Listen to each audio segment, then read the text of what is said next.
मैं doctor Atul Kumar Bhatnagar, department of chemistry, SRLS government PG college Kaladera से आज के इस ई लेक्चर में, जो कि बीएससी पार्ट 3 के स्टूडेंट्स के लिए तैयार किया जा रहा है, आप सबका स्वागत करता हूं। आज का जो टॉपिक है वो कार्बोहाइड्रेट की कड़ी में नेक्स्ट टॉपिक है रिएक्शन ऑफ फ्रक्टोज। फ्रक्टोज की अभिक्रिया है। फ्रक्टोज ग्लूकोज के समान अभिक्रिया प्रदर्शित करता है। फर्क सिर्फ ये है कि ग्लूकोज में कार्बोनाइल समूह एल्डिहाइड समूह है और फ्रक्टोज में कार्बोनाइल समूह कीटो समूह है। ग्लूकोज में जो रिएक्शंस हुई वो पहले कार्बन एटम पर हुई और फ्रक्टोज में दूसरे कार्बन एटम पर होंगी। फ्रक्टोज में कीटो समूह सेकंड कार्बन पोजीशन पर है, ये अपन स्ट्रक्चर में ऑलरेडी पढ़ चुके हैं। आज इस चैप्टर में अपन पढ़ेंगे इसकी रिएक्शंस। फ्रक्टोज कौन कौन सी रिएक्शन प्रदर्शित करता है, किस प्रकार इसकी अभिक्रिया है। तो अब स्टार्ट करते हैं आज का ई वीडियो। ये फ्रक्टोज की स्ट्रक्चर है।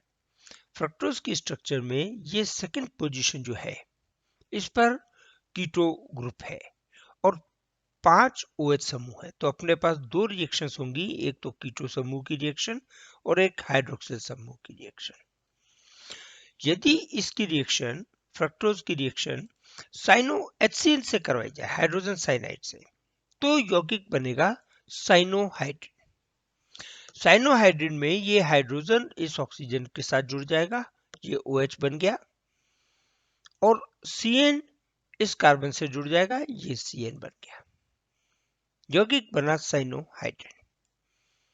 यदि इसकी अपचयन कर दिया जाए, फ्रक्टोज का अपचयन कर दिया जाए, तो फ्रक्टोज का अपचयन कराने पर ये कीटो समूह पहले ऑक्सीकृत अपचयित होगा CHOH में। एक हाइड्रोजन यहां जुड़ेगा, एक हाइड्रोजन ऑक्सीजन से जुड़ेगा, ये डबल बॉन्ड सिंगल बॉन्ड में चेंज हो जाएगा, ये CHOH।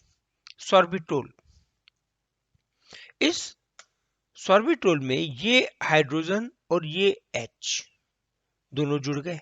अब यदि इसका पुनः अपचयन कर दे रेड फास्फोरस प्लस HI से, तो ये OH समूह 6 OH हैं, 6 OH समूह हाइड्रोजन से रिप्लेस हो जाएंगे, हट जाएंगे, हाइड्रोजन उनकी जगह जुड़ जाएगा, कंपाउंड बनेगा N-हेक्सेन, अपचयन हो जाएगा। यदि इसकी रिएक्शन फ्रक्टोज की एसिटिक एनहाइड्राइड से कर दें, तो एसिटिक एनहाइड्राइड में रिएक्शन करेगा इस OH समूह से, हाइड्रोजन को हटा देगा और CH3CO इसमें जुड़ जाएगा, OCOCH3 समूह बन जाएगा। 5 हाइड्रोक्सिल समूह है, तो 5 एसिटिक एनहाइड्राइड रिएक्शन करेंगे और ग्लूकोज पेंटाएसीटेट कंपाउंड अपने को प्राप्त होगा। 5, ये 1, ये 3, 4 और 5वां ये, तो ये अपने पास पेंटाएसीटेट कंपाउंड मिला। यदि हाइड्रोक्सिलअमीन से रिएक्शन करा दें फ्रक्टोज की, तो ये हाइड्रोजन H2 ये रिएक्शन करेगा इस ऑक्सीजन से, माइनस वाटर H2O निकल जाएगा, नाइट्रोजन जुड़ जाएगा कार्बन से, कंपाउंड क्या बना, oxide, C double bond NOH, oxime compound अपने को प्राप्त हुआ। फर्दर हाइड्रोजीन, यदि फ्रक्टोज की रिएक्शन हाइड्रोजीन से करा दी जाए, तो अपने को यहाँ पे हाइड्रोजन बनेगा, CH2OH, CH double bond N NH2, और ये CH3 होल थ्राइस CH2OH अपने पास है। रिएक्शन सिर्फ इस पोजीशन पर हो रही है, हाइड्रोजन प्राप्त हुआ। अब यदि रिएक्शन इसकी फिनाइल हाइड्रोजीन से कराएं, तो फिनाइल हाइड्रोजीन ग्लूकोज की तरह 3 फिनाइल हाइड्रोजीन रिएक्शन करेंगे। पहला फिनाइल हाइड्रोजन इस कीटो समूह से रिएक्शन करेगा और ये दो हाइड्रोजन और ये ऑक्सीजन ये माइनस वाटर बना देंगे और कार्बन जो कीटो कार्बन है कार्बोनाइल कार्बन उस पे बॉन्ड बन जाएगा C double bond N NH C6H5। ये कंपाउंड फर्दर रिएक्शन करेगा दूसरे फिनाइल हाइड्रोजन के अणु से। ये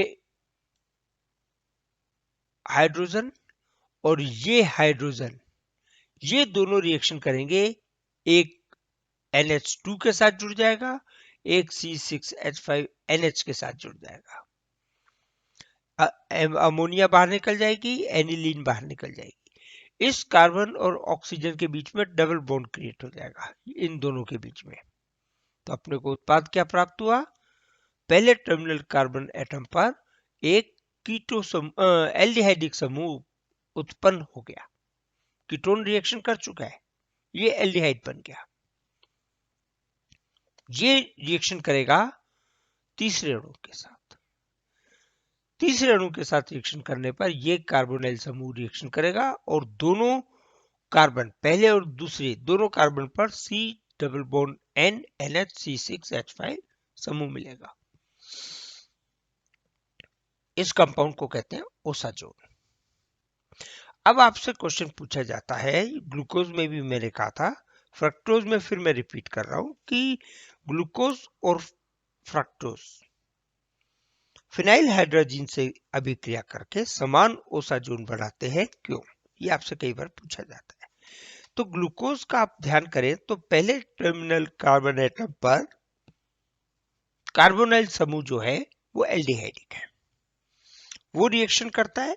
फिर दूसरा कार्बन एटम रिएक्शन करता है जिस पर कीटो समूह उत्पन्न होता है और तीसरा अणु जो रिएक्शन करता है वो उस कीटो समूह से रिएक्शन करता है ओसाजोन बनाने को। अब अपन बात करें फ्रक्टोज की, तो फ्रक्टोज में आप देखें पहला कार्बन एटम रिएक्शन करता है कीटो समूह से दूसरे कार्बन पे, दूसरा कार्बन एटम करता है पहले कार्बन पे और एल्कोहलिक समूह को किस में कन्वर्ट करता है?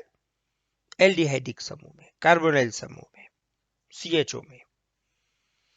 और तीसरा अणु रिएक्शन करता है CHO समूह से, फ्रक्टोज में जो अब CHO समूह बना है उससे, और ओसाजोन बनाता है।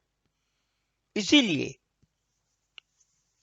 ग्लूकोज और फ्रक्टोज फिनाइल हाइड्रोजन से रिएक्शन करके समान ओसाजोन बनाते हैं। यह आपको दोनों रिएक्शन देनी है, फ्रक्टोज की फिनाइल हाइड्रोजन से और ग्लूकोज की फिनाइल हाइड्रोजन से, तीनों स्टेप देने हैं। इसके साथ ही आज का ई लेक्चर कंप्लीट होता है। आप लोग देख लें, इसकी वीडियो जो है वो मैं डिस्क्रिप्शन में लिंक उसका दूंगा, उसमें आप देख सकते हैं। वीडियो आपके सामने है ही, सुन सकते हैं इसे और चेक कर सकते हैं। Thank you.